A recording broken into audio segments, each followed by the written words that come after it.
Welcome to new style furniture. ఈరోజు మీకు introduce చేసేది 6-సీటర్ డైనింగ్ టేబుల్ విత్ స్టోరేజ్. ఓకేనండి,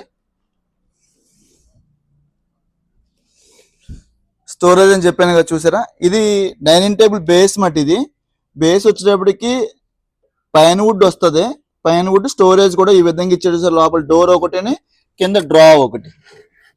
దీంట్లో మనం ఏమైనా థింగ్స్ పెట్టుకోవాలనుకుంటే ఈ విధంగా వాట్ ఎవర్ పిక్స్ డబ్బాలంటే చూసారా, అలా దీంట్లో పెట్టుకోవచ్చు అన్నమాట.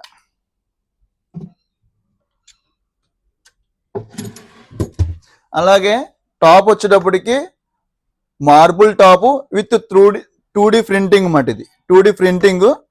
సైజ్ వచ్చేటప్పటికి 3x5. ఇప్పుడు చైర్ చూద్దాం ఒకసారి. చాలా సాలిడ్గా ఉందండి. వెయిట్ చాలా బరువు ఎక్కువగా ఉంది. వన్స్ మెటీరియల్ వచ్చేటప్పటికి కూర్చునే సిట్టింగ్ వచ్చేటప్పటికి ఫ్యాబ్రిక్, సైడ్ వచ్చేటప్పటికి హాఫ్ లెదర్ వాడామన్నమాట. హాఫ్ లెదర్ వాడాం. మంచి యూనిక్ గా ఉందండి చైర్ కూడా డిజైన్ గా. Thank you for watching.